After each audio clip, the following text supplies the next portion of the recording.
आदमी फॉलो किए हुए हैं और 50-55 हज़ार तो मुझे देखते रहते। ऐसी बात नहीं है। ये कार्यक्रम भी पूरे देश में जाएगा, क्योंकि देश के बड़े बड़े ग्रुप मुझसे जुड़े हुए हैं। और जो आप लोग जुड़े हैं, सबसे बड़ी बात है आप लोग जुड़े हैं। और गांव का जब नाम आता तो वहाँ बदाना का नाम आता, मेरा नाम नहीं आता। भी बदाना ऋषिपाल बदाना हरियाणा से आए हैं, जिला सोनीपत से आए हैं। और हमारे प्रोग्राम यहाँ नहीं, उत्तराखंड में रुड़की में हो चुके हैं, हिमाचल में कांगड़ा में हो चुके हैं, पंजाब और हरियाणा के बहुत सारे जिलों में हो चुके हैं, और दिल्ली में, अभी राजस्थान में बीकानेर में होगा।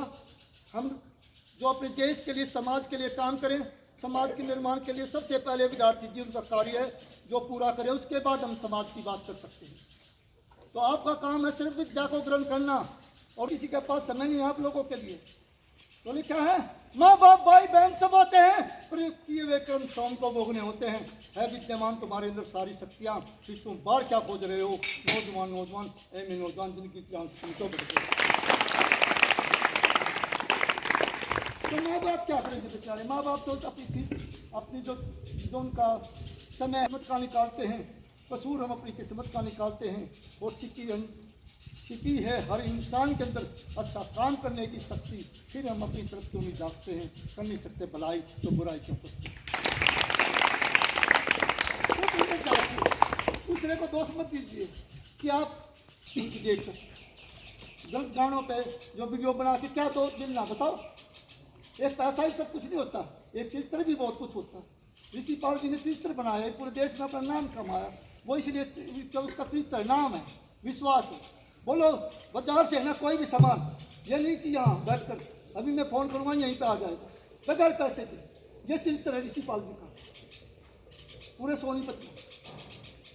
तो ये चित्र बनाना चाहिए, विश्वास पैदा करना चाहिए इंसान के अंदर कि हम जो काम करेंगे वो अच्छा करेंगे। तो बहुत सारे लोग मुझे मिलते हैं, युग खराब है, ये युग खराब है। तो युग ने कभी बुरा था न आज है, युग ने कभी बुरा था न आज है। मन तो चंचल कल भी था और आज भी है। इंसान का नाता न युग से है न मन से है, उसका नाता उसकी आत्मा से जुड़ा है। फिर क्यों अपनी सोच को गंदा करते हो? कर नहीं सकते भलाई तो बुराई क्यों करते हो? जिसकी सोच सकारात्मक होगी ना, उसके काम भी अच्छे होंगे। इसी सोच ही वाली है, बात की मिट्टी सोना राख होने वाली है। और दाल रोटी खाकर प्रभु के गुण गाते थे और मेहमान बनकर एक दूसरे घर आते जाते थे। बढ़ती महंगाई, बिगड़ती अर्थव्यवस्था में भारतीय संस्कृति से वह भी खत्म होने वाली है और भारत की मिट्टी सोना राख होने वाली है।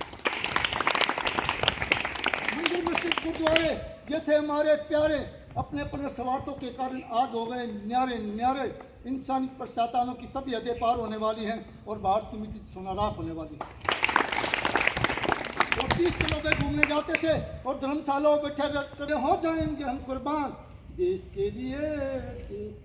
आओ हम जाति धर्म मजहब से उठ कर सिर्फ अपने देश के लिए काम करें, भारत के लिए काम करें। यही मेरा संदेश है कि यहाँ रहते हैं लग रहे भाषाई लोग, फिर भी हम एक दूसरे के दोस्त, अनेकता में एकता करके भाईचारे का संदेश पहुँचाना है। देश के लिए मर जाएंगे, मिट जाएंगे, हो जाएंगे हम कुर्बान देश के लिए।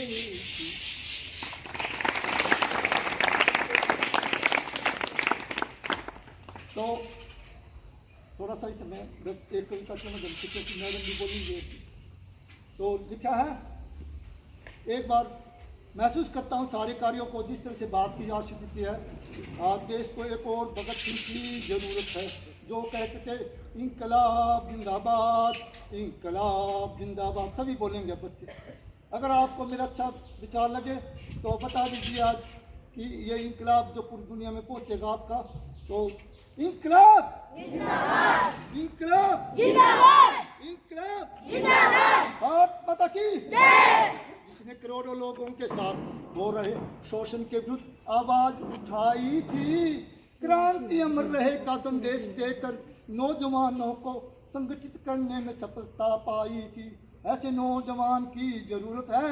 आज देश को एक और भगत सिंह की जरूरत है। नहीं भाई आवाज नहीं आई।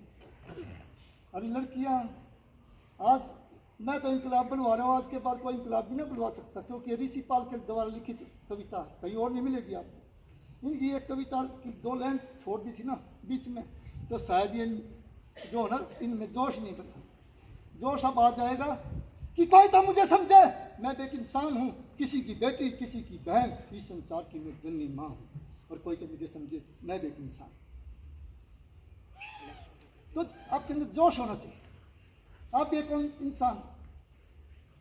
तो बोलिए इनकलाब जिंदाबाद, इनकलाब जिंदाबाद, भारत माता की जय, इनकलाब जिंदाबाद, इनकलाब जिंदाबाद। तो क्यों झूठ है?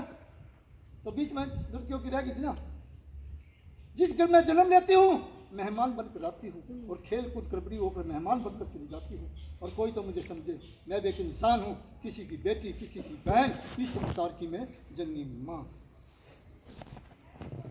तो ये क्रांति ऐसी नहीं आती, कदे नहीं सोचो 2 शब्द लिख दिया ऋषि पाल ने हर तरह के शब्द लिखे, जिसकी कई 40 कविताएं मेरी जो शाम तक